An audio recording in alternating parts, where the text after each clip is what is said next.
Dr. David Nicholl, a consultant neurologist based in Birmingham, and Helen Donovan of the Royal College of Nursing. I began by asking Helen Donovan what her concerns were about the government's policy. I don't agree, and the ERCN doesn't agree with mandatory vaccination, but actually all staff and all of our members should get vaccinated. These vaccines are safe, they're effective, they're proving to be slowing down the rates of hospital admissions and serious disease. So fundamentally, everybody should get the vaccine, but making it mandatory actually puts some barriers in place when you're trying to support people who have concerns, who have hesitancy. I don't agree with mandatory vaccination, but actually what we're asking for at the moment is a pause, because we cannot afford to lose any staff at the moment, given the pressures that the health service and wider health services are facing at the moment. And just to be clear, you're not an anti-vaxxer, you're not anti-vaccination in any way? Absolutely not. I've been an immunisation nurse specialist for, I don't know, more years than I care to think about. So, and most members and most nursing staff have had the vaccine. We're talking about a very, very small number, but it's a significant number when you're looking at the crisis and the pressures that the NHS are under at the moment. David Nicholl, you're only going to be able to persuade a certain amount of people. There are going to be people who remain reluctant, some of whom work in the NHS. What sort of dangers does that pose? Well, the best thing to do is to get vaccinated, and I've done a lot of work on hospital-acquired COVID, and, we would be in a much worse position, if you think back to the way we were at the beginning. So please, I can't emphasise enough the importance of getting vaccinated. And I think that, I think Sajid Javid is going to have to do some kind of U-turn because of this staffing risk. One alternative would be more regular testing. Should we say that those people aren't vaccinated, you have to do that, you have to be tested, lateral flow every day, or high-strength PPE.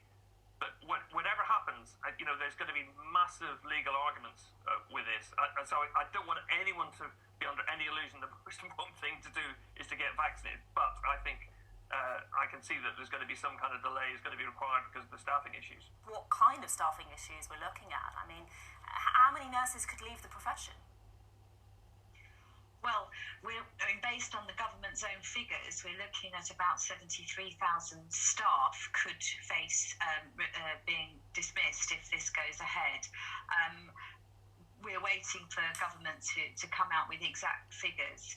We know from the data that over 90% of staff across the country have been vaccinated. I think the concern for us is that we came into this pandemic with around 40,000 nursing vacancies in England alone, and facing additional cuts and additional loss of staff with this measure just puts unimaginable pressure even further. But the reason the government is looking at making it mandatory is because of patient safety. We do know that unvaccinated people are more likely to spread COVID. Many of us would be worried if we were being treated by people who hadn't been vaccinated. That's a legitimate worry, isn't it? Well, it is, and we know that the vaccines work, but their prime aim and their prime role is in stopping people getting serious infection. So in terms of staff, it's about stopping sickness as well as stopping people getting infection that they can pass on. So I think it is too simplistic to say that those staff who haven't been vaccinated are at a bigger risk. Although, as Dr. Nicholl said, I think there is a responsibility for everybody to make sure that they are following the guidance in their local organisations around testing, and certainly wearing and using the most appropriate PPE. I mean, there are other jobs where you have to have certain requirements in order to do that job. For instance, a job that requires driving, you need a driving licence. So why is this so different to say, if you want to work in the NHS, you have to have a vaccination? Well, it's much easier for staff that are starting, okay? This is why this does become a bit of a legal nightmare. So for new starters, it's much easier. It's when people are already in position. And maybe we just need to have a debate that's actually, I know you've got strong views, but actually, I know a lot of people that have got vaccinated and they're not in ITU and dead. And in fact, personally, the only member of my family who wasn't vaccinated was the one who died of COVID last year. So, for me, it is personal. So Helen Donoghue, what is your message to Sajid Javid, the Health Secretary? Well, we would say pause this.